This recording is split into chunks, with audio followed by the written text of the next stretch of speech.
Greetings, everyone. This is me again, Zahra, ex-Muslim, ex-Shia. As usual, come to help the Muslims see for themselves and decide. And I hope I help the Shias on Imam Hussein on the 9th of Muharram, contradicting Quran ayats, and more on this yet.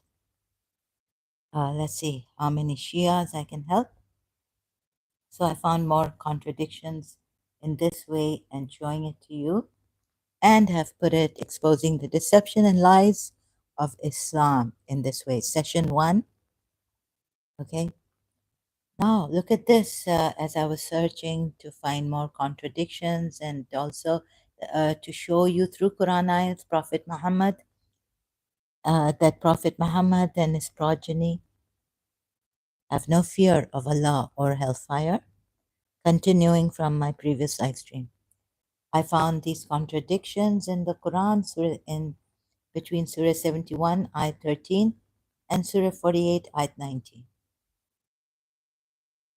So, Surah 71, Ayat 13, what is with you? Meaning, Allah says, what is the matter with you that you do not attribute to Allah grandeur? Now, you see, the Arabic word is very important here. Waqar, right? Grandeur, majesty of Allah. You do not attribute to Allah His majesty, the grandeur that is due to Him, meaning. So Surah 48, Ayat 9 says that you people may believe in Allah and His Messenger. Moreover, if we go with them, the translators in English, and what they have, we can see from the English translation what they mean here, morning and afternoon, who they mean, putting Allah here and not the messenger, right? So even this is wrong, right? This part, respect him. So again, Surah 48, Ayat 9, that you may believe in Allah and His Messenger and honor him and respect him, i.e., the Prophet. At least they put the Prophet here, i.e., the Prophet, right? Even the Shias. And then by exalting him would be Allah, they would say. But I got them here, the contradiction, taking another ayat and saying, no, it should be Allah and His Messenger, exalt Allah and His Messenger morning and afternoon. You're not supposed to make a distinction between Allah and His Messenger. On that ayat, I was showing you. But now, okay, let's take it like they take it, at least this part, respect Him. So the word, Arabic word, is what? Waqir, ruhu. Waqiruhu from waqar, right? So what is the matter with you that you do not attribute to Allah grandeur? So now what you're giving to the Prophet is this grandeur, his Allah is, and you're saying yes, yes. But this would be an attribution to Allah, right? Attribute. Tarjuna lillahi waqara. Tarjuna lillahi waqara. Attribute, or is it give a look forward to the majesty, or looking forward? It's not attribute, but in English. So because of this, the way Allah has brought these Quran ayats, we can see from the English translation what they really, how well they've got the Quran ayats, not to be sarcastic about it. Right? This Quran ayat, attribute they've got. Attribute is sifun or sifun. What is the word for attribute in Arabic? That word is not here in this ayat. So whatever tarjuna means, and anyways, it could mean that, anyways, but we can't do this in even law, as a lawyer, and we have to know the language of law, right? And use the proper, correct words, be very exact, precise in the words we use. So attribute to Allah.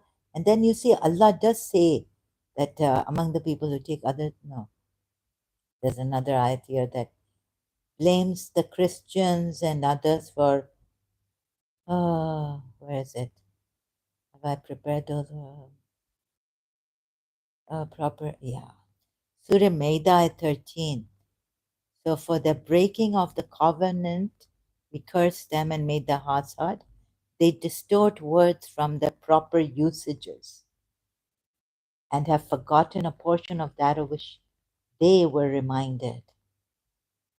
So you see, they don't put proper words in English translation to the Arabic word,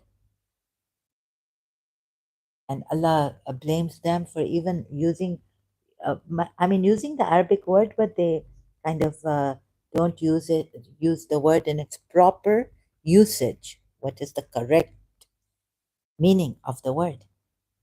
This is what I find the Muslims have done, the translators and even Muslims taking the Quranites, changing the word's meaning. So this, now they don't give that proper grandeur to Allah, okay? Do not look forward to the majesty of Allah. It says here Maududi, but what Sahih International says, so it is the majesty of Allah. So here it means the majesty of Allah, attribute to Allah, due grandeur. Maududi, the way, okay? So Waqara is a grandeur, right? Here, or revere, reverence. Now you revere Prophet Muhammad, you're supposed to revere Prophet Muhammad, not, along with Allah, but no, you have divided it. Even the ayat, even Shias have divided this ayat. What Allah means by this ayat is Allah and His Messenger should be exalted morning and afternoon. But if grandeur, the word taken, you do not give Allah a proper reverence, even if we take the word reverence or respect. So giving Allah the respect, and here you've put for waqar, respect, right? And it's put in this form, but the meaning should not change, right? Whichever form the word is put in, the meanings change. Oh God, okay, some Arabic words, they say the meanings change, like, here, it's really funny, this, right? I don't know why it's like this, but waqar, like for fear, meanings change. Fear me, or excuse me, you fear me, terrified, fear. Now, noun word, monks, they're monks. Then, but monasticism, then fear again. How many times this word's meaning changes? To what? From fear to monks. Put in this different way. You see, a Muslim can say, no, about yalunakum, again back to that ayat, Surah 9, ayat 1, 2, 3. No. Take the root word and it means that, and you can then put it to these monks are fearful. Or, one should, they were fearing. Monks mean fear them. Be terrified of monks. God knows how you'll work it out. So, a lot of problems, right, in the Quran, and the meaning of the words, and the Arabic, how it changes. So we needed someone true, really true, to be with the Quran at all times. Make the Quran available, the true Quran. Shias, it's not like it's hidden now. And the Quran, the Sunni, Sunni side, Caliph preserved, is available. So haven't they won? Think of that, right? Ask yourselves this. Anyway, so you give grandeur, you revere. So there's another Quran who translates the Quran in English. I think they should put word like here, they put for respect or revere. Surah 48, ayat 9. Surah Fatah, ayat 9. They should put it for Surah 71, ayat 13. To Allah, reverence, grandeur, majesty. Look, changing the word to grandeur, majesty. And here for the Prophet, respect or revere. Surah 48, ayat 9.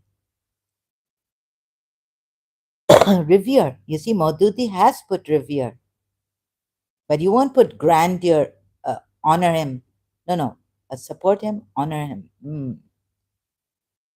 Grandiosity, majesty of Allah. How- like this is worshipping Prophet Muhammad. Even if we don't come to this ayat where they've made a mistake in English translation, putting Allah. So this is how I know that by him they mean only Allah, morning and afternoon. But this ayat doesn't mean only Allah. Believe in Allah and His Messenger and honor Him. Okay, it goes to singular form. But whatever, so many problems in the Quran. It can be very confusing also. And they feel, no, no, this is their Allah, and He will tell them, and He hasn't confused them. They know the proper translation of this Quran, the meaning of this Quran ayat, and all this. See? Problems. So maybe some of it came from, and they changed it from pagan, and God knows, even Bala, came from Persian Empire, the Persian Magi. They didn't have a book, Persian Magi, I don't know. But whatever they, or the Zoroastrians, or God knows, Bala. Word is not yes in Arabic, it's Bale. In Persian it was until Khomeini came and changed it to French. Yeah, or no, no, Bale. We still Ara. That's not even French. Now, Bale is yes. Bale. Ara. So he changed it. Khomeini changed it from Bale to Ara. Bale. Bale. However you may pronounce it now. I'm going weird. I've gone weird in this, languages.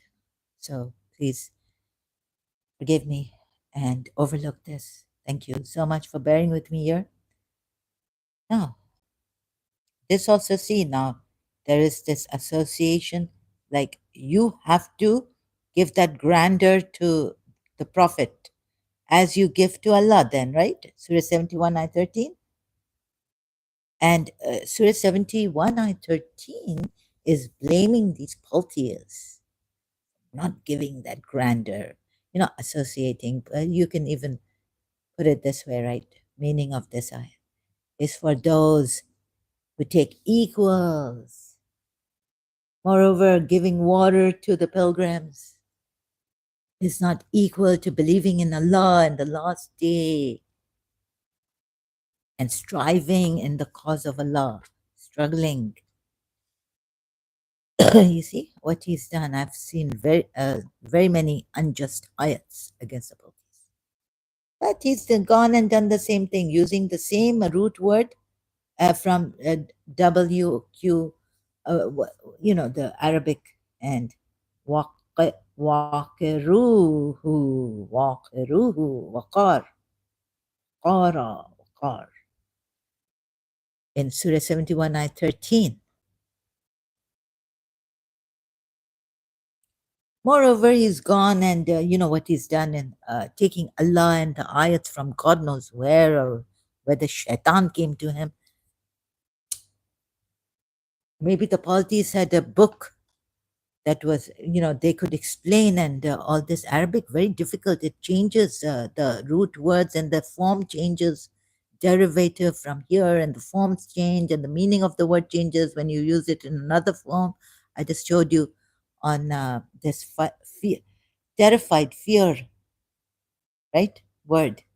What's this word? This is not even khaf. This is, the root is rahaba. Rahaba. Yarhabu. Turhibu. Could even be like from hub, love. Anyways, istarhabu. Yeah, so this word means fear or terrified. And then it goes in noun to mean monks also. In Surah 5, ayah 82, Surah 9, ayah 31, Surah 9, ayah 34, monks, the monks. And it goes to Surah 57, ayah 27 to mean monasticism. Again, it in Surah 59, ayah 13, fear or terrified. Khawf I think it's more than it's not fear, it's being terrified. And this word will come when I come to Surah Hasharites on this live stream of mine, showing you so many contradictions. You're supposed to revere Allah and His Messenger.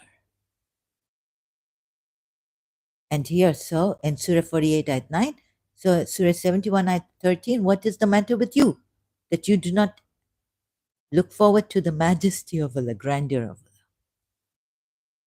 Now, if you put this word for someone else, it means that you could be worshipping them, like Surah Zumar ayat. Wouldn't it be worship of them? Think about it, equal to Allah. And yet, what comes is Surah 2, ayat 165, and yet among the people are those who take other than Allah as equals to Allah, meaning they love them as they should love Allah. Should is in brackets, we don't know. They love them as they love Allah. Perhaps this also. Can you be sure? And how could Allah give, give this Quran to those translators who don't even know how to put it in English? I mean, is the should there or not? We're not sure. If we're not sure, then leave it, right? Let the Arabs read the book, and even they can't get it properly unless, no, they won't be able to get it properly. They may pretend in fear. I mean, pretend, not really lying to themselves. You're lying to yourselves. You're not, and who has, I'm not blaming you. Some of you, truly, I was a Shia too. So, but I didn't do this research, only your religious scholars. I don't know how many of you, your religious scholars have lied, Shia religious scholars, or lied to themselves, or been fearful, terrified so much that they, although studied the Quran and all this, but they had to believe in this religion and not see the contradictions, errors, and why the words' meanings are changing, and this is not right. So, what's wrong in the Quran ayahs? And all the problems in the Quran ayahs, they didn't see, and blaming the other uh, for changing the meaning of the words and this and that. You can never be sure here. Right? So if you find much contradiction, and there's no crookedness, Surah Kaf in this Quran, but there is crookedness. Surah 2 at 165 again. Yet among the people are those who take other than Allah as equals. They love them as they love Allah. I should leave out the should, because should, I'm not sure of. And then now you're supposed to, Surah 42 at 23, you're supposed to love who? Allah has put it that you're supposed to love your near of kin, or loving kindness from Wadud is that word, right? Wadud is loving kindness. It's not hub, not that love, like here, hub, but it's loving kindness, whatever it is. Anyways, in Surah 42, ayat 23. And is it love of my near of kin? Is Allah saying love the Prophet Muhammad's near of kin, or just love of near of kin? Ambiguously put, right? Or maybe Allah means love your near of kin, or love of near of kin. Meaning not his near of kin, also that. Can you be sure it's his? Oh, when you go to the tafsir of the Shias, then his near of kin. His near of kin. See? But this. So you're supposed to love, if you go to the tafsir, Shia tafsir, and even some Sunni tafsirs, love of, but they deny, some of them deny this, that it's for Prophet Muhammad's Fatima Hassan Hussein. No, Ali Fatima Hassan Hussein. Surah 42, ayat 23. Shura, council, the council. Ayat 23. And they, look how they love Allah. But those who believe are stronger in love for Allah. And if only they who have wronged would consider when they see the punishment. Punishment for them for loving someone other than Allah? Why? As or as much as Allah. Can you beat that punishment? That all power belongs to Allah, Quwwati, and Allah is severe in punishment. Surah 8 ayat 63 is what? In the light of what now? He has brought their hearts together. If they had expanded whatever was in the heart, in the earth altogether, in no way could you have brought their hearts together. So bringing hearts together in affection. Oh, so not in love, but in affection. But Surah Maryam says, those who believe and do good deeds, the gracious God, gracious Lord creates love in their hearts. The gracious Lord, the love is there. And so you're supposed to love each other also. What affection? Affection and love for each other, right? So how can you make the difference out? Of course, Allah is beyond all us. And for the polytheists also, Allah is the creator and all this, but there are attributes of Allah, right, that are workable in this existence. Allah Himself, for the Shias, is somewhere we don't know where we can't even say where He is. Beyond existence, we can only say, but not existing. So He knows how He is, in what respect He is, Dua Mashlul, right? No one knows. Anyways, so in that, and so in the so now I've come to loving also. You see, loving what I'm showing you, what Prophet Muhammad and his all also, not only the Sunni, not only the caliphs and believers, Sahabas, but what actually they have done, Prophet Muhammad and his all continuing. Among the people are those who take other than Allah as equals. They love them as they love Allah. As they love Allah, it should be. But see, they had to put should here to escape that. How can I? It's okay to love others as. No, it's not okay. That is also not okay. Surah 9, ayat 23. You're supposed to love Allah, the Messenger, above. Or Surah 9, ayat 24. Surah 9, ayat 24. You're supposed to love Allah and the Messenger and jihad above your wife, or more, or just, and we have to see which word is used there, whether loving kindness or love hope problems. So you're supposed to no, believers are supposed to also love the Messenger, Allah, and the Messenger, and I already did this. But where am I getting at? Wait, I'm going too far now explaining. Surah 8 at 63, He has brought your hearts together, right? Okay, so could this be, you see, the Shia Sunni say that Surah 13 at 25, those who break the covenant of Allah after contracting it and sever that which Allah has ordered to be joined, they say in religion, actually, yeah, and but is it that because the hearts have come together, only Allah can bring hearts together in affection and all this, gathering of the hearts and love, loving kindness for each other. Are, have they also severed which Allah ordered to be joined? Who are they? Prophet Muhammad and his progeny by Surah Shuara. Surah Shura, not Shuara. That is the poets. Surah Shura, Surah 42, Ayat 23. Love of my. They have to put in brackets. See how many things have been changed. Love of my, near of kin, Qurbah.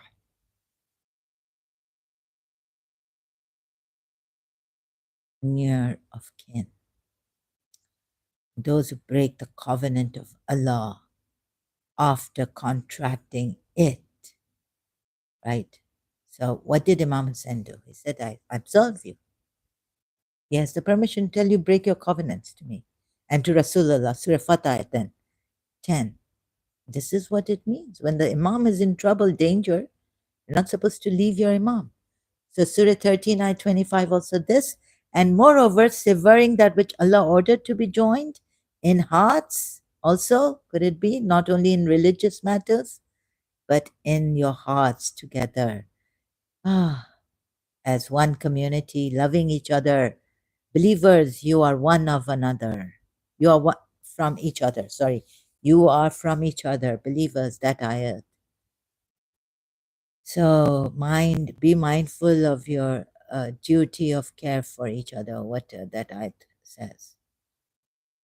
Another ayat in the Quran, and I haven't put it here. So those who break the covenant of Allah after contracting it and sever that which Allah has ordered to be joined, they did not tell you that you're supposed to love each other. This is, and never separate a loved one from another, right? And spread corruption on earth. For them it's a curse, and they will have the worst home. So I worked it out. I know.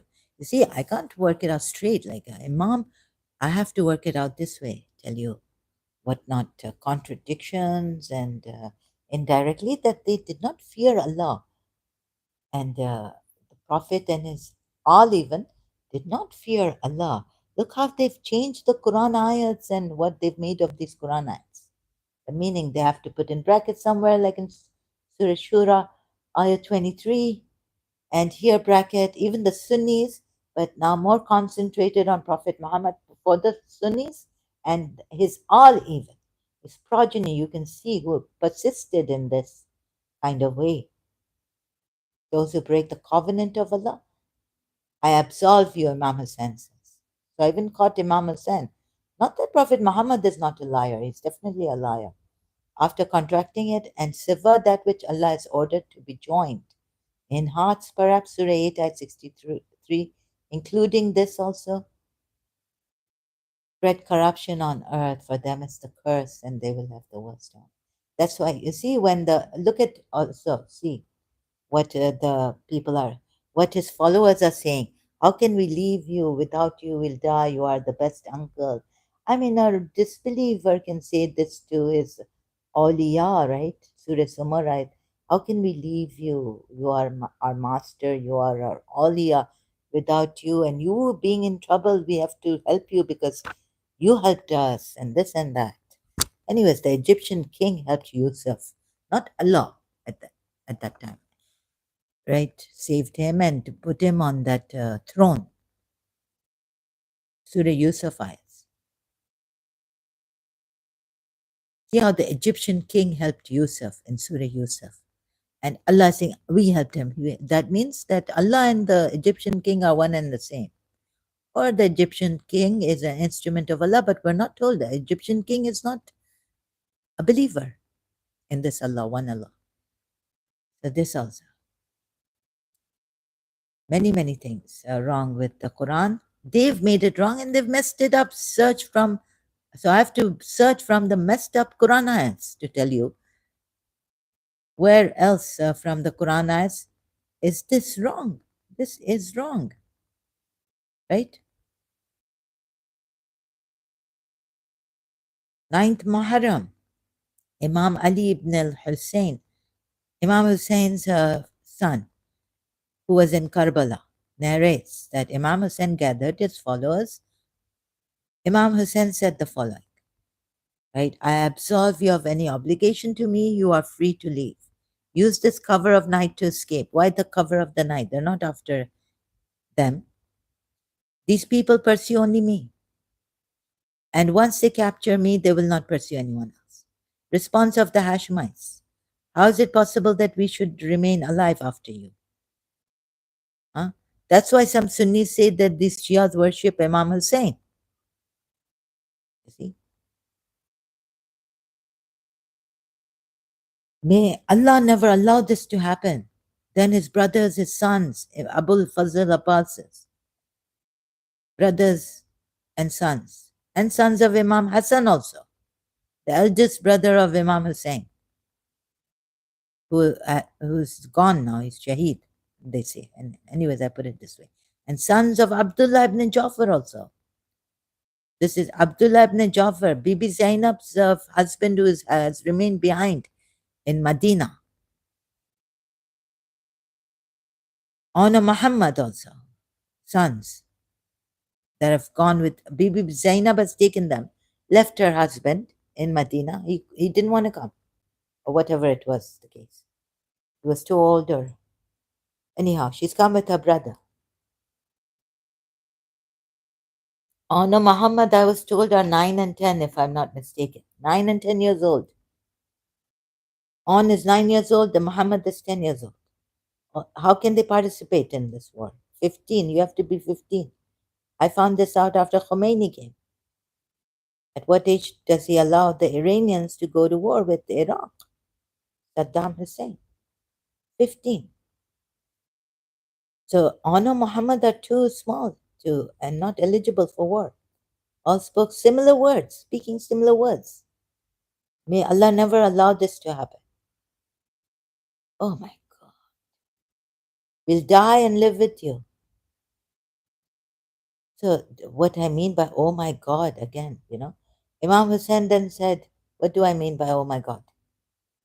Oh, no, like from the Parsis side, if they leave their, where is in the Quran that, no, leave the first son alive, and if he's your favorite uncle, let him not participate in war.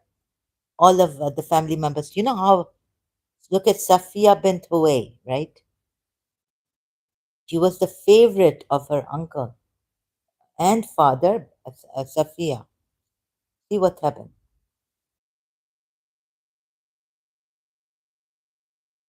If I can't find her, Ramla and Mawiya's case, love, beloved's favorite, Safiya bint Huway. Oops. Wikipedia has given this. You can check the citing if you don't trust.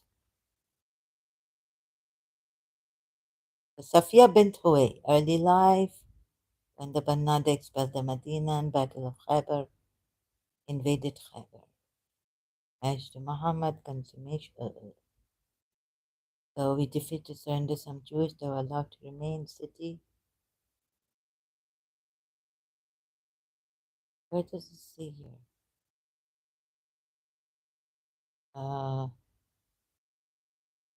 When they went to meet her uncle and her father went to meet Prophet Muhammad,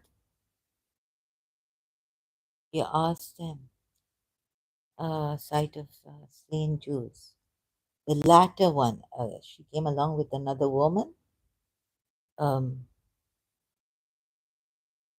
Legacy.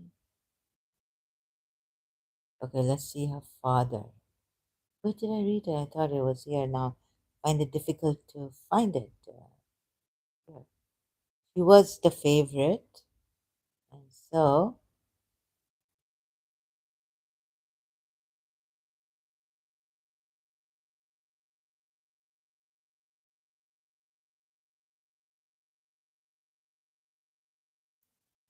personality. I was here. Here it is. In her father. Wikipedia has given it on Huway ibn Akhtab. According to his daughter, Huway opposed Muhammad from the day he arrived in Medina.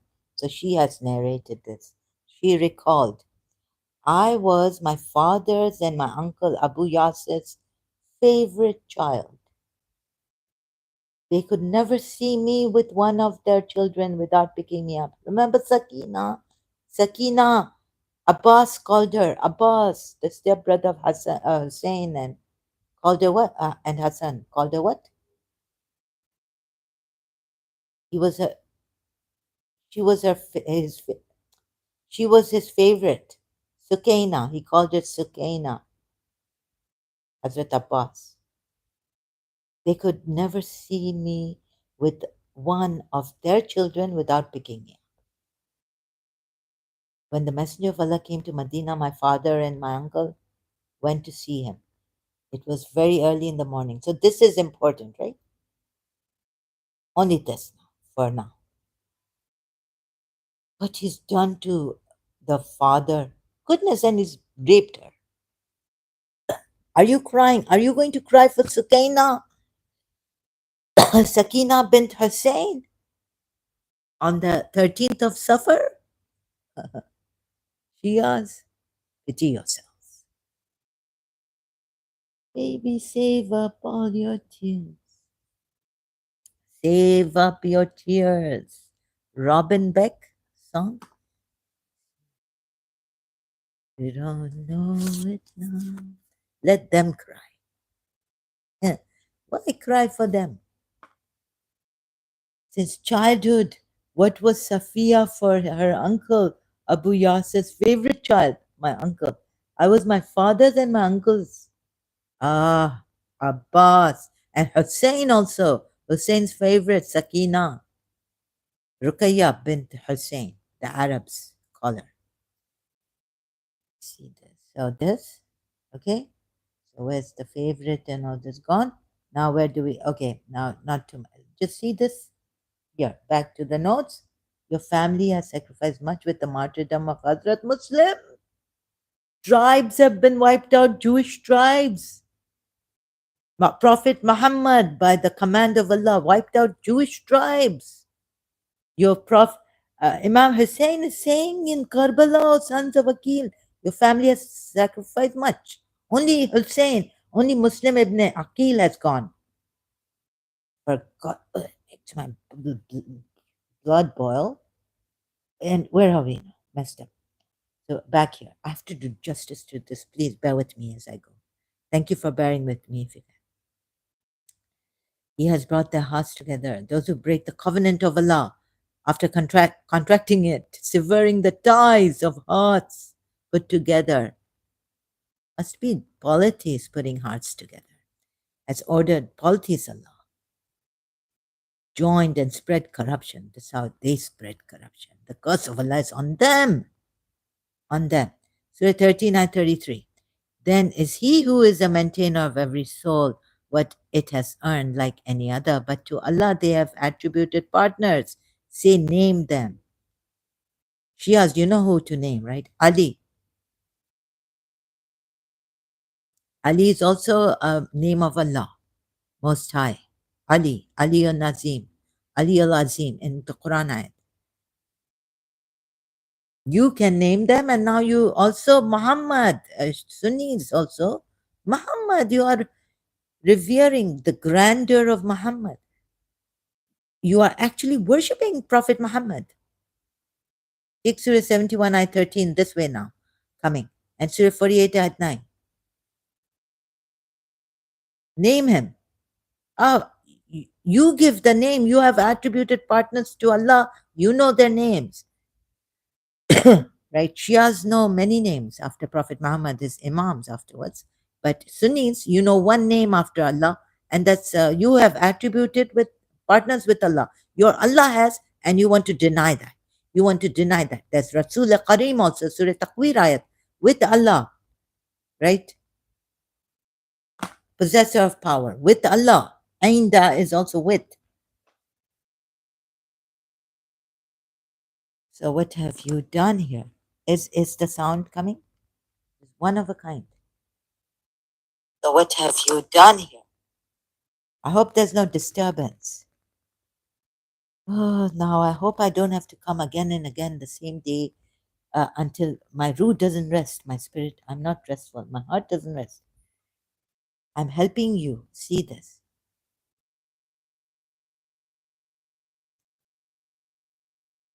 I'm thinking I was also thinking what the believers would say to me coming here.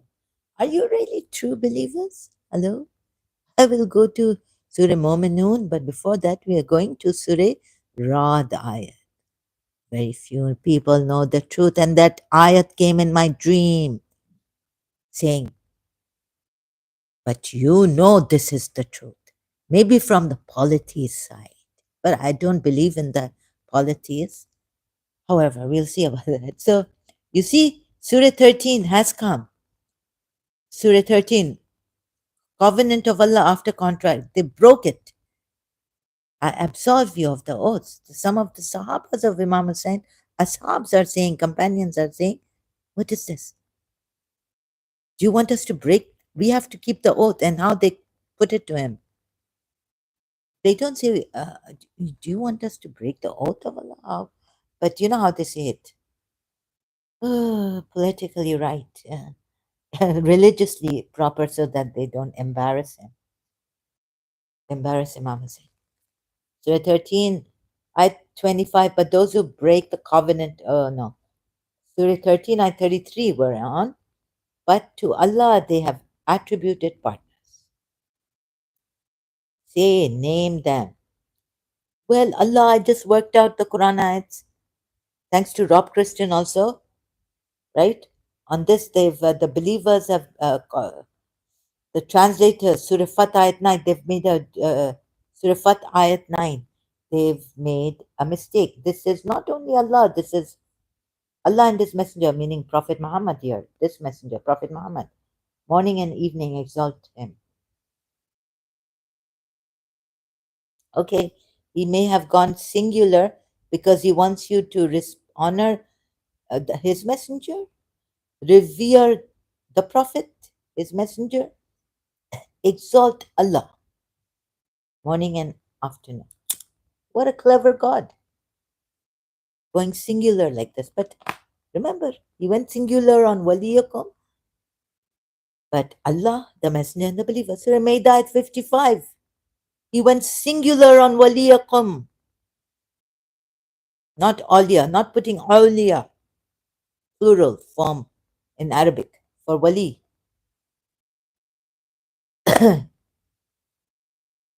Look what waqiruhu, waqiruhu.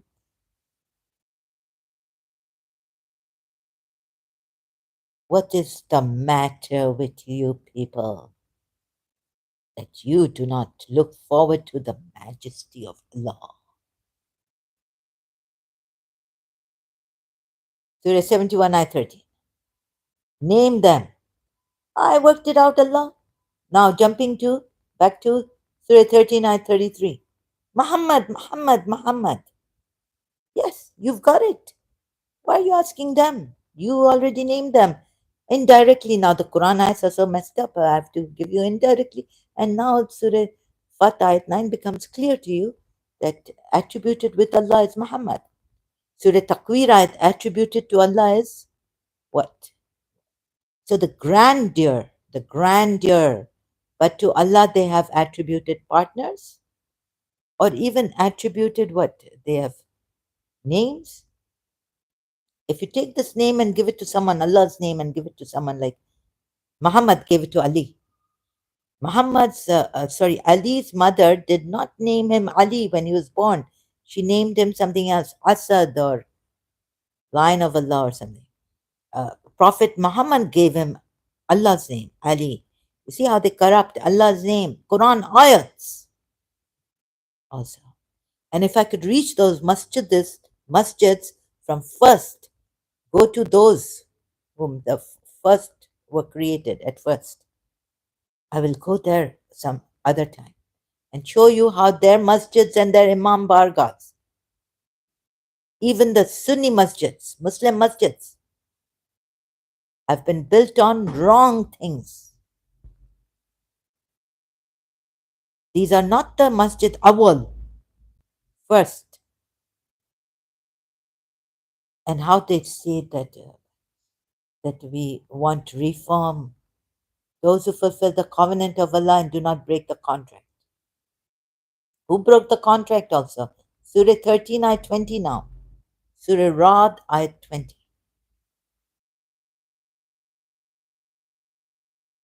Imam Hussein did, permitted them to do. And also his prophet, his grandfather did in Surah Tahrim. Surah 13, ayat 21. And those who join that, again it has come, those who join that which Allah has ordered to be joined and fear their Lord. It seemed that they had no fear. Even these imams from the progeny of Allah, oh, Prophet Muhammad, sorry, had no fear of Allah, fear the Lord, and are afraid of the evil of their account. Yeah, that's written here as for you to be afraid of hell. Allah, Zahra, Zahra, you will go to hell. You are not afraid. No.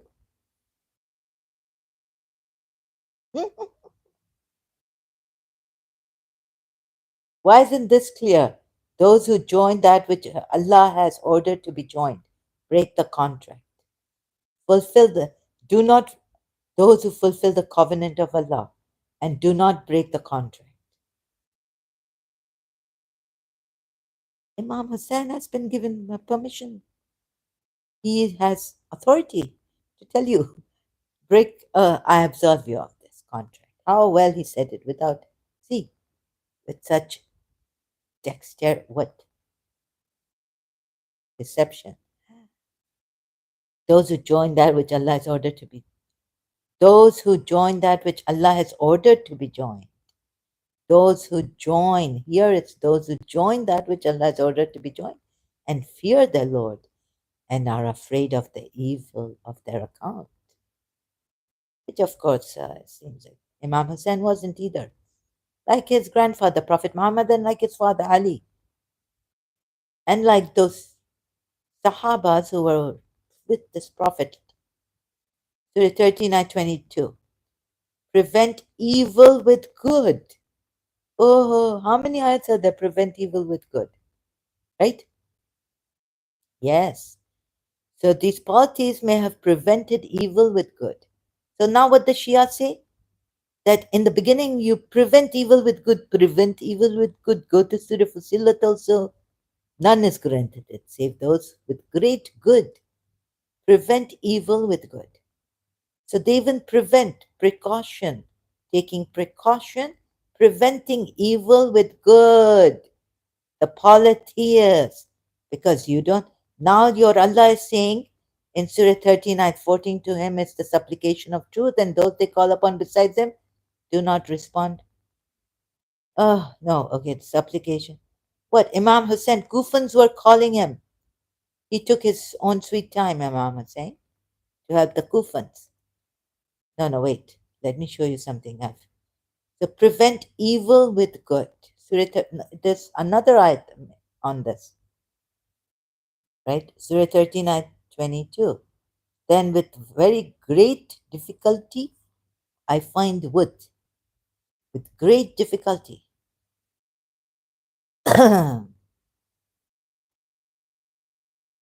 Surely they have greater dread. You believers are more fearful. What? Where's that ayat? With great difficulty, have I not put it here? See what has happened. Surah Shura, ayat 40.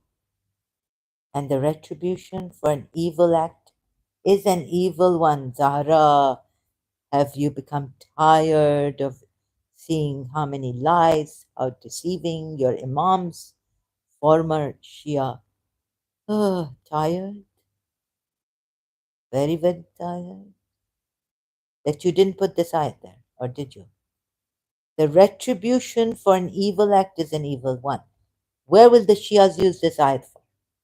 I will tell you, Surah Anfal ayat, where they're supposed to attack up the caravans of the Quraysh, take the goods, steal the goods, snatch the goods.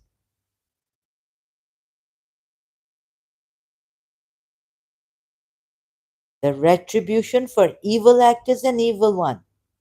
But you know what? But whoever pardons and makes reconciliation, Prophet Muhammad didn't pardon them. His reward is from Allah. This seems it comes from, now you see, preventing evil, how the polytheists must have prevented evil from even the Jews and became friends with the Jews and maybe gave Yathrib, part of their Arabia, to Jews. to live there and peacefully. Christians also living peacefully. Don't bring me the history. It's not skirmishes and they were fighting, but the Jews and the Palti said we will help each other if there's some attack on us. Any one of us, or either of us. There's an attack, we will help each other. How do you say it? It's the problem of so much trauma, so much attack on me that maybe those I'm not saying, but I think my limit came. Sorry, I know there are people more traumatized and whatnot, cruelty against them, but they survived and they can speak English and they can speak the language properly. There are it's ex-Muslims, right? Sorry, and other human beings. I can't. Sorry about this. So, preventing evil, how the polytheists prevented evil with good, and the Shias are saying these are the earlier ayats. Once they've done evil, then the evil is for evil of the evil act here. And yes, I understand Shias. Evil for an evil act is an evil act if you can't prevent the evil, right? With good. So be good, be good, be good. And when they do bad, then they do evil, then give them back their evil. Yeah, here it means preventing evil. Surah. Here, oh, I got it. I wasn't tired. See, Surah 42 at 40. The recompense of evil is evil, like the like of it. But he who forgives, again, he who forgives and makes amends. Why am I forgetting this? It's in the same ayat. So they prevented evil and even forgave and made amends. These good ayats are coming from the polytheists, if you can see it. Shias and Sunni Muslims, all Muslims, Salafis, all Muslims. So then you will understand what a messed up Quran this is and why. That even Ahlul Bayt cannot provide you with the original Quran. That Prophet Muhammad, they say this is not the original Quran, if they say the Shias. Taking the hadith of, narration of which Imam or Imams from Kulaini, Kafi, the book. And since we have a Ismaili Imam present, Hazir Nazir, how can I ask him, please help me on this? But he's not helping me, right? I've appealed to him. He's not helping me, so I'm doing my own thing, Ismaili. See, for you also. I appeal to him most kind way. The recompense of evil is evil because they acted. The recompense of evil is evil. Okay, but you forgives and makes amends. You see, but the bottom line is, if you are a disbeliever of in this religion, when this religion came, even at the advent of this religion, Surah Baqarah at 193. You are a fitna khor. You are fitna. If you are a disbeliever, Surah Baqarah at 193. So fight them until they cease to become disbelievers. Then leave them alone. And yet, if they don't cease, still fight those who are. Leave the hostilities against them. And if they don't, then they're zalimeen and keep fighting them or kill them. Right? Meaning implied in Surah 2 ayat 193.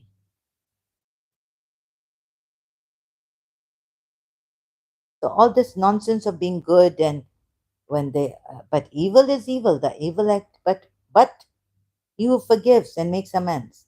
But you're not going to forgive the disbelievers, are you? You're not forgetting the disbelievers.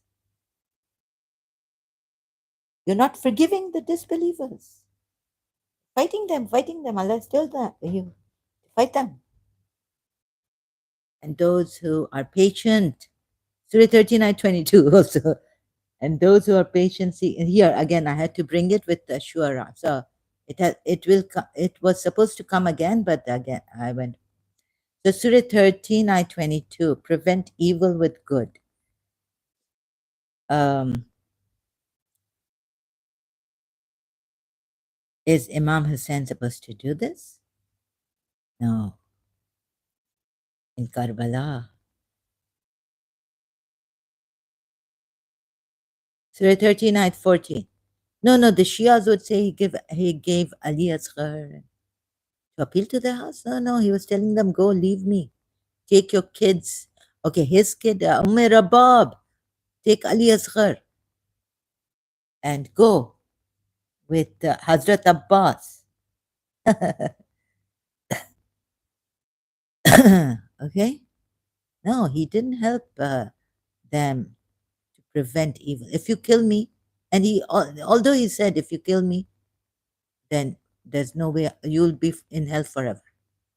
Now you've killed my loved ones and this family members and companions, but save yourselves and pity yourselves. Don't kill me. But before that, he's asked them to leave. He's asked his family members and companions to leave him. Since they didn't leave him, then he could say this to Yazid's army in the end: save yourselves. Before, he couldn't prevent evil without their help, without his followers and all help.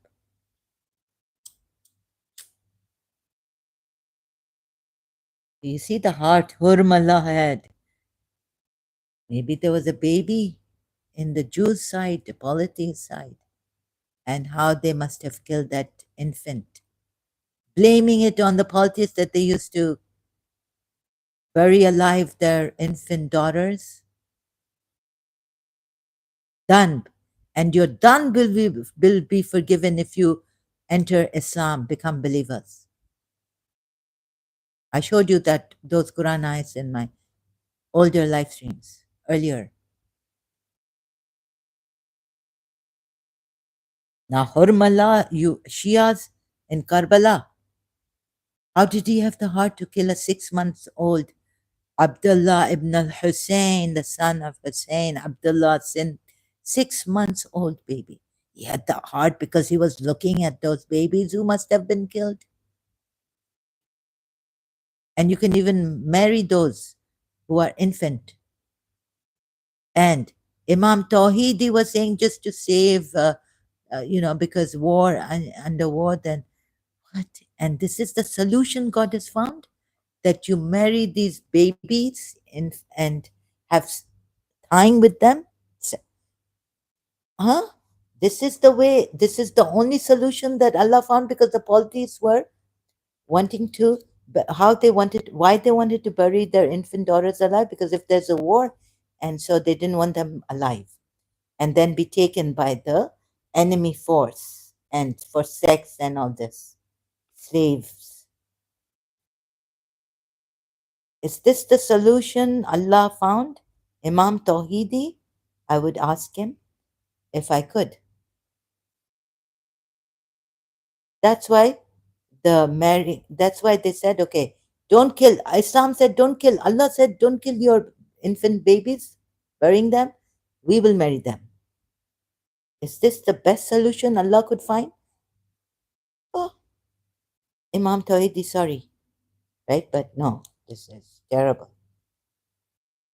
And this is not what Allah has said in the Surah Divorce, Surah Talaq, Ayat 4, that this is the reason why you should marry them. So this also. Prevent evil with good. See how the politics, I could see now. You see, I'm not just talking from my head. You see, Exodus against idol worshippers, Moses' time, Old Testament. I wonder if the Jews have this. Yet, in Arabia, when the Jews came, the polytheists were good with them. Prevent evil with good. Be good with them. So, the polytheists prevented the Jews, their Allah, their God, sorry, Yahweh, or the one who said to Moses, I am who I am. Kill all idol worshippers. Do not make images of me. So, how do you think the Arab Jews and the polytheist Arabs live together in harmony, peace? I mean, how could polytheists have prevented the evil against them from the Jews who came and must have lived from Israel or that part of this, right? Judea and all where the Jewish lands came and settled in Arabia. How the polytheists, Makkan, pagans, gave their, maybe even gave the city to them and live in peace. Prevent evil with good. This is how they prevented evil. And he changed the city's name and he went there as a refugee and he's done all this work. Prophet Muhammad. Terrible wrongdoings. He did not prevent evil with good. But I could see how the polytheists may have prevented evil with good. Evil against them by the Jews and the Christians, no, Christians, not so. But eye for an eye, tooth for a tooth, Exodus against the idol worshippers of that time, Moses' time. Surah 13, ayah 22, and those who are patient, seeking the face of the Lord and establish prayer and spend from what we have provided for them, secretly and publicly, and prevent evil with good. It is no wonder that this could also be an ayat from the polytheists. Uh, with the polytheists given to them by Allah, their God, one of their gods. Those will have the good consequence of this home. Now, Surah 13, ayat 14. So I'm sharing what I thought, went deep thinking on this ayat. Surah 13, ayat 14 is to him alone is the supplication of truth, and those they call upon besides him do not respond to them with the thing, with the thing. So now, since Imam Hussein's thing is in question, right, against Quran ayats on 9th of Muharram, I thought of adding this ayat also and explaining to you that Imam Hussein could not help the Kufans. Dua, even tawassul, you know, oh Allah, for the sake of Hussein, help us, right? Shafa also. No, no. Muslim Ibn Aqil got assassinated, martyred, according to Shias, right? Like it's a martyrdom, not killed. That they killed a hypocrite, except as one who stretches his hand toward water to reach his mouth, but it will not reach it. And the supplication of the disbelievers is not but an error, right? Futile. No matter how much you call Allah. For some of you, there could be a miracle.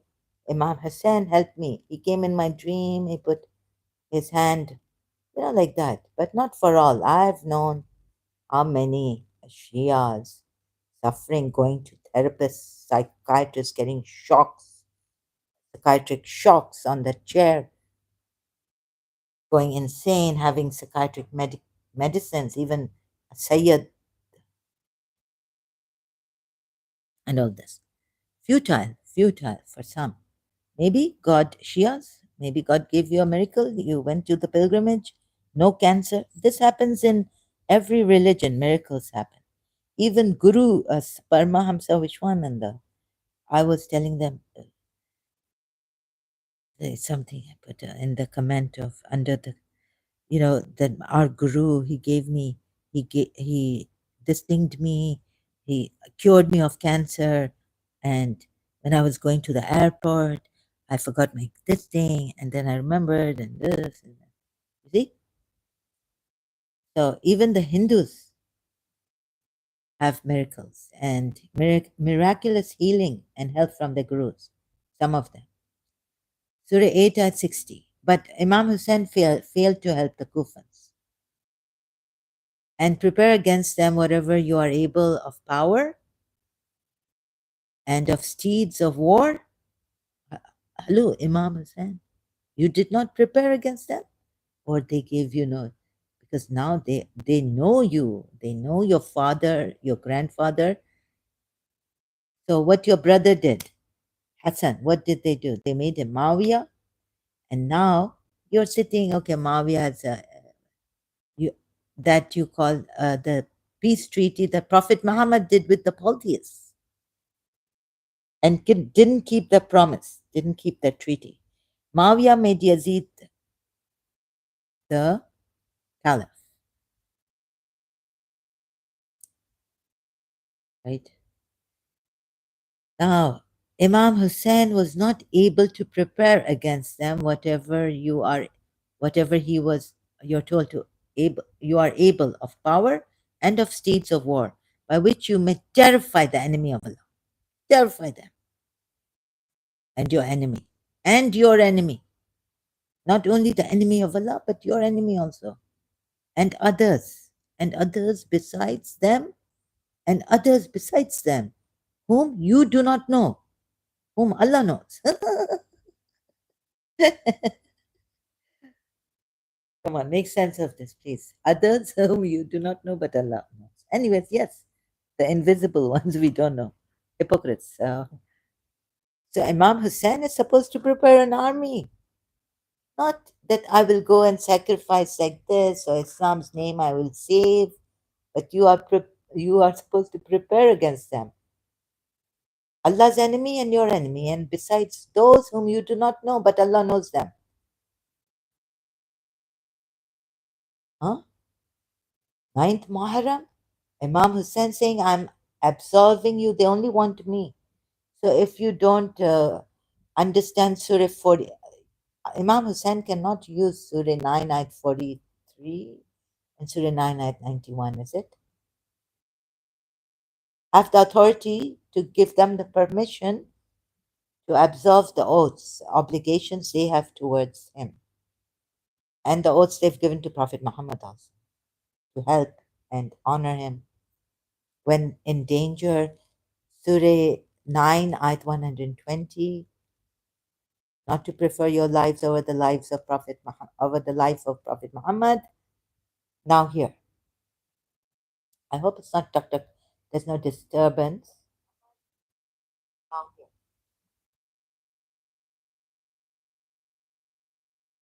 In between. Just checking, yeah? Sorry about this. So Imam Hussein is supposed to prepare the enemy of Allah against the enemy of Allah, terrify the enemy of Allah. Whatever you can do.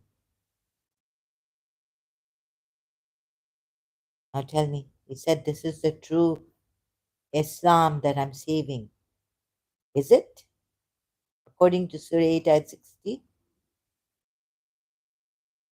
Against the enemy of Allah and your enemy, moreover, those whom you do not know, but Allah knows them.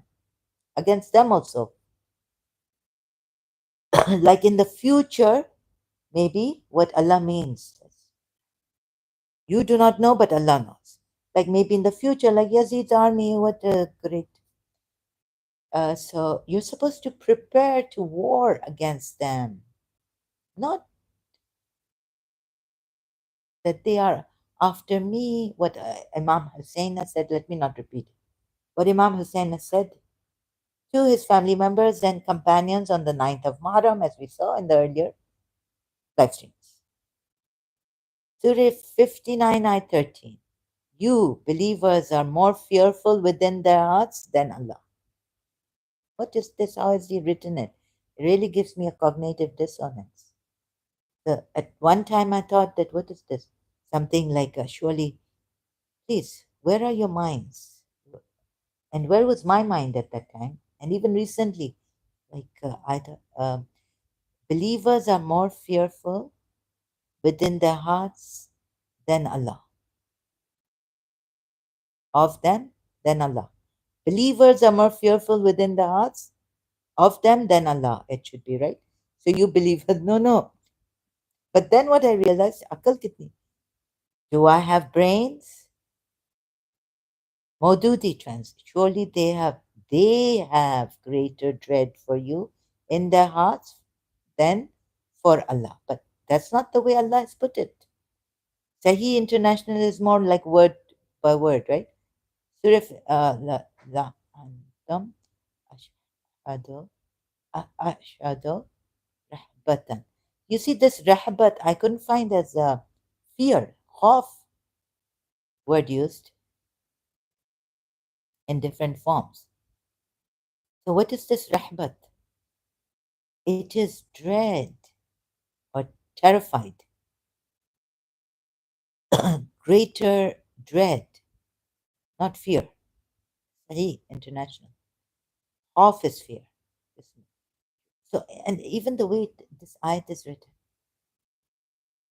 you in their hearts stand for Allah. Anyways, that's because they are people who are devoid of understanding, right?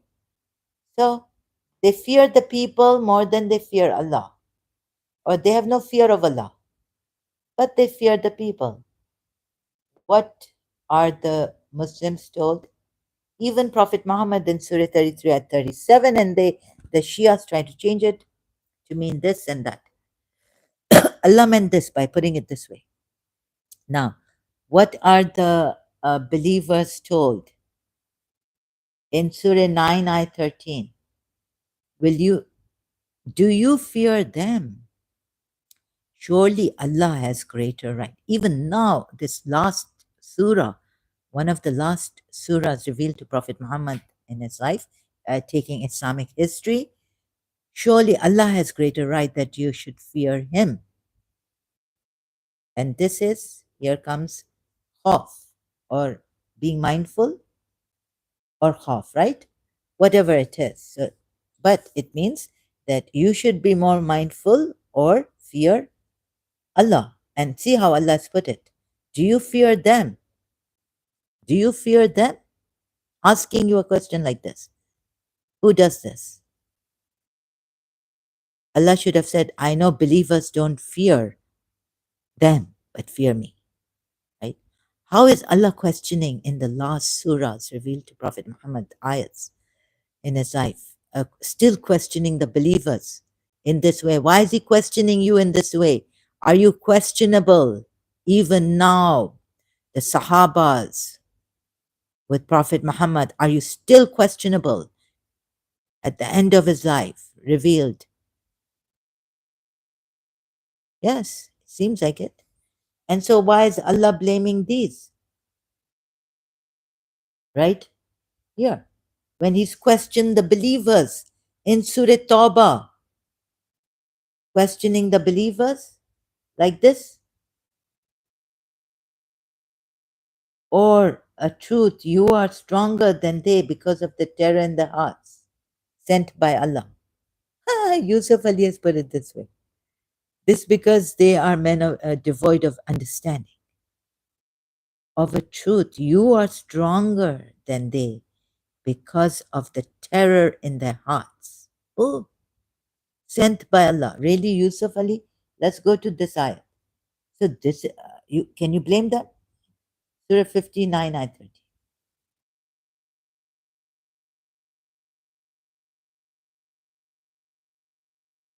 But Allah is questioning you in Surah Tawbah. Believers, do you fear them?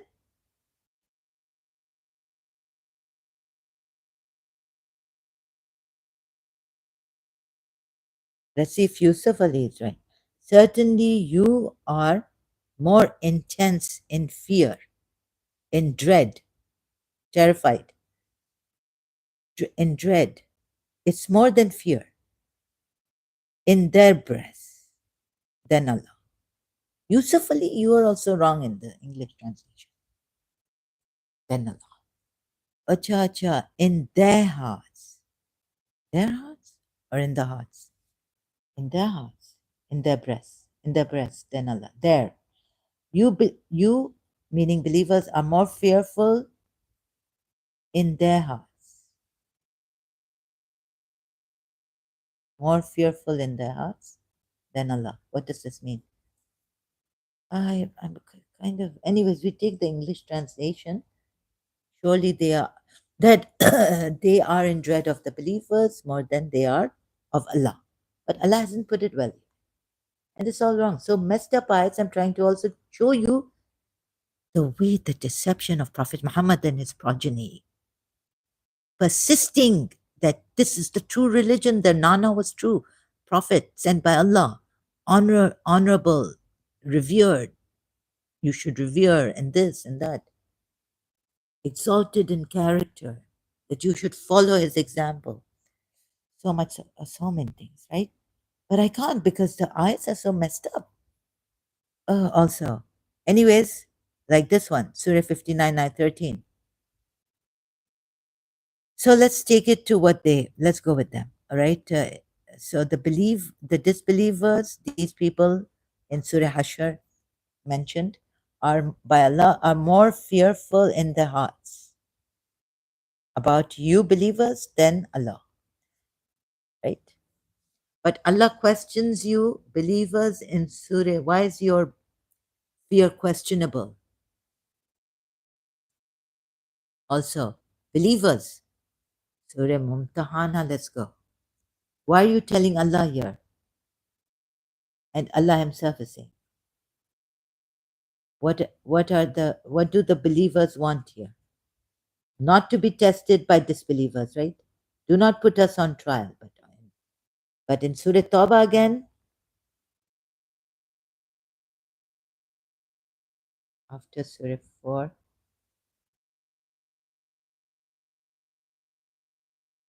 Allah saying, never will your relatives, your children benefit you. Forget it. Best uncle, best this. No, no relationship. There has already been for you. When Allah calls you to war, males, no relationship. You should not think of, oh, my nephew, my daughter, who will take care of them? And they love me. No, no. There has already been for you an excellent pattern, and Abraham and those. No, no. Sorry, excuse me. I lost track. Our Lord, make us not torment for the disbelievers and forgive us. What does this? It shows when our Lord, make us not a fitna for those who disbelieve. Huh? Is it the fitna? Yeah, this could be temptation for those who disbelieve. I mean, how could the believers become a temptation for those who disbelieve? So it must be trial here, torment. Oh, God knows. So if I say torment, then Surah fitna, but don't take it to mean those disbelievers are a torment to you. Please. It means that religion also, see, that religion of this and religion should be all for Allah. Another point added by Allah in that ayah. So still the fitna there is different than here. See, even the word's meaning changes. He could have used like test and test, like in Surah Muhammad ayat, that word. But no, he has to use fitna. How could the believers become fitna for the disbelievers? Maybe. Huh? Our Lord, do not make us a fitna for those who disbelieve. That's really funny. Okay, so have no fear. And then why are they praying like this? I don't know what is happening here, really. And you believers are more fearful within the. Uh-huh. So let's go to the notes back. Let's leave this open for you to see how ridiculous these ayats have been and how difficult it has been to tell you, show you where and when.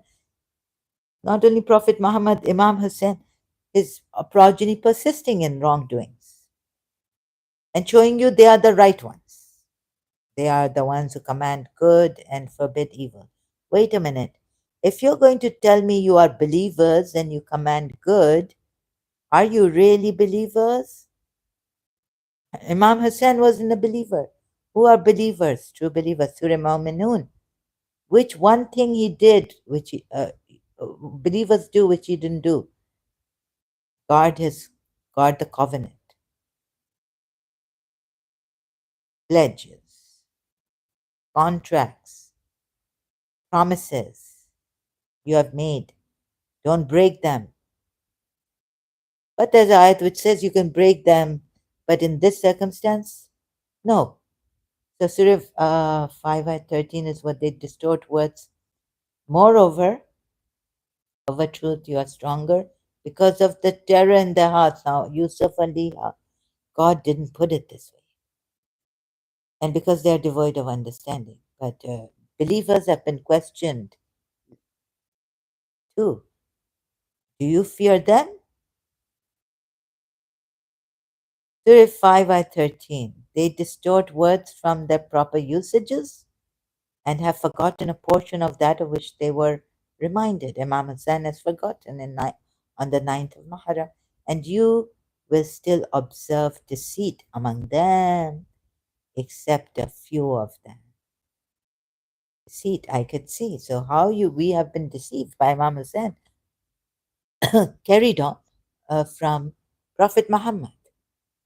Can you now see the deceit that I'm showing you, which is difficult because the Quran has come from this victorious, wrongful people,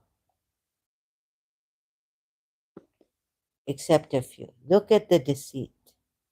So observe, and you will still observe deceit among them. So we are observing the deceit among you Muslims, now even carried forward. In your Shias also coming here like Saklan, Heather, and Temur, we observe your deceit. We should be observing your deceit. But you know why I get angry is because you're stopping me. You're trying to call me. You're calling me a liar. You know, you're discouraging me to help the Shia Muslims who really should, who care to see this, and maybe are here patiently persevering with me. At least allow me to, like don't cancel me and put me in the wrong and make me angry. Even Musa got angry and hit a person and killed him. Also, God forgave him. They distort words from their usages and have forgotten a portion of that of which they were reminded. Let me remind Imam Hussein of the Quran ayats he's supposed to uphold, the oaths. And let me remind him of this ayat too. Surah Anfal ayat 60. And prepare against them whatever you are able of power and of steeds of war, by which you may terrify the enemy of Allah and your enemy. Islam is not about sacrificing and prevent evil with good in this way. See the contradictions. Preventing evil. And there is, no, no. Evil act they've done, so we will give them evil by attacking their caravans. Shia Tafsir. There means Shia Tafsir and Surah Anfal ayat.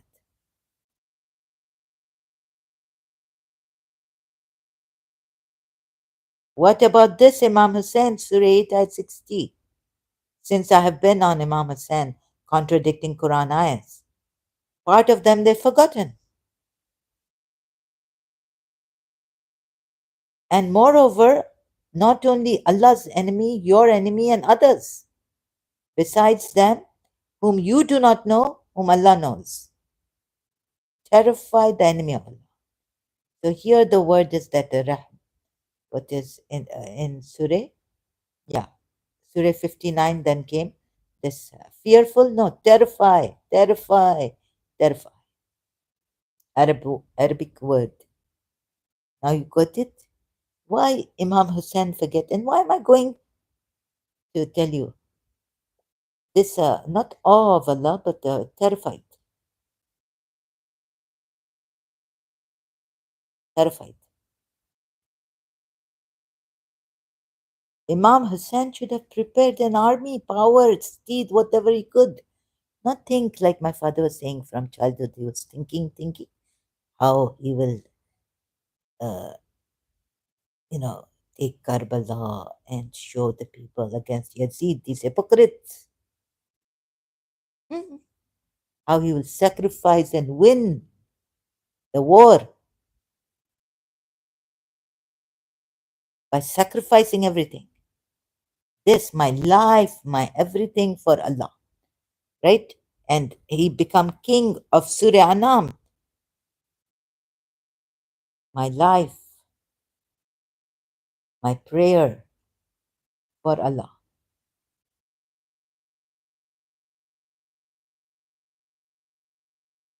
Surya Anam.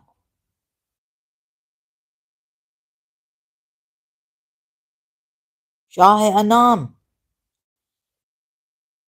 Surah Anam, ayat 162. Say, surely my prayer, my sacrifice, my life, and my death are all for Allah, Lord of all worlds. Why isn't he telling his followers and his companions when they are saying, how can we live after you? Say, my life, my death is for Allah, not for me. You are, why are you saying this? As uncle, Imam, I can understand. Okay, let's go with the Shias. Master, Maula, I can understand. But uncle, best of uncle, you being our caretaker or what, our head of the family now, how can we lose you? No. Say, surely my prayer, my sacrifice, even sacrificing things you love, the money, all for Allah, your property. So Imam Hussein should have answered them like this: You're going haywire. You're going astray. Sorry, astray. I'm going haywire. But religiously, we can't say this in the Islamic terms. I can't say that. Surah Al-An'am, ayat 162. So this is the way Imam Hussein should have answered his followers from his family members also and his Sahabas. Say, indeed, my prayer, my rites of sacrifice, my living and my dying are for Allah. Let us then prepare for the war for tomorrow. Not that they're coming only to get me and you leave. And then the response of Hazrat Abbas, my goodness, and his family members, right? Excuse me. Yes, yes. There's an ayat which says, be with those best companion. And you were a best companion. But after me, will give you Zainul Abidin, Ali ibn al-Hussein. Now, not Ali ibn Abu Talib, my son. So say, indeed, my prayer, my rites of sacrifice, and my living and my dying too, die in the cause of Allah, for Allah, die for Allah, are all for Allah, Lord of the worlds. This is what Imam Hussein should have said, not that I absolve you. And take Surah, prepare, Surah 8 ayat 60 also, right? Prepare against them whom you do not know, whom Allah knows. Why didn't Imam Hussein prepare for Yazid's army? Against Yazid also. He couldn't. He was cornered.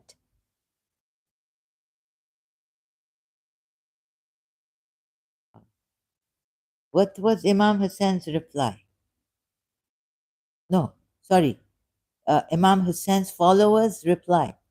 Look, so this is, I found the ayat, Surah Anam, ayat 162. Imam Ali ibn al-Hussein. Now the Shias can't say this is interpolation. Imam Hussein said the following. Then what do they have of Karbala? Hardly anything. Anyways, then you search like I used to search as a Shia online. What happened in Karbala? Let me ask Imam Zainul Abidin. Maybe I get in my dream what happened. I already got in my dream what happened in Sham to them. Imam Zainul Abidin himself came in my dream, right? But I leave that aside. No, this is all wrong. So Imam Ali, I don't believe in dreams if they don't go with the Quran ayats. I reject them.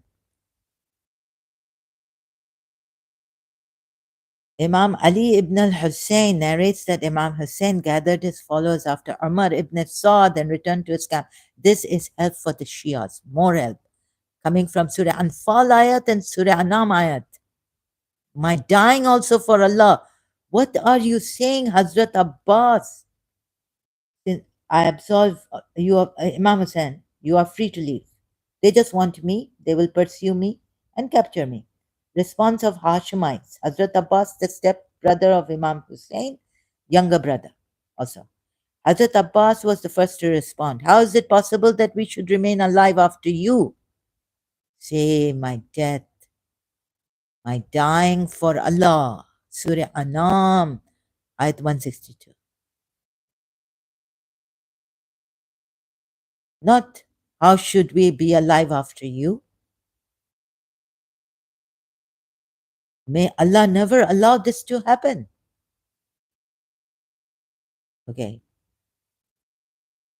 wait a minute. So, yes, not for you, but Allah. We give our lives for Allah. So, remaining alive after you, no, this not the way. Also, may Allah never allow this. Then his brothers, his sons, his Hazrat Abbas, his brothers. Yeah, he had more brothers. And his sons, Hazrat Abbas's sons, and the sons of Imam Hassan also, and the sons of Abdullah ibn Jafar, the husband who wasn't here present, didn't come to Karbala, didn't accompany Imam Hussein. Excuse me. And the sons of Abdullah ibn Jafar, the husband of Bibi Zainab. Oh my God, all spoke similar words. Now you get it more help coming from this. Quran ayahs I searched out, but it's a mess. Imam Hussein then said, O sons of Aqil, your family has sacrificed much. Really? The whole tribe of Banu Qurayza gone? Only Muslim Shaheed martyred. Okay, Shias, I go with your hearts. But sorry for my tone. Oh, please. Okay, I had enough. This, even my heart skipping a beat or what I die. Just too much for me also, right? Although I'm an ex-Shia. But deception to what heights I can't. This is too much deception. Too much for me. So I'll take a break. Thank you for your time and attention. I'll take a break. I hope I helped you enough. I'm sorry I can't go on. My heart too heavy with all this deception. Ah, okay, thank you so much. Thank you so much for your time and attention. Thank you so much. Sorry. We'll be back. Until then, thank you so much.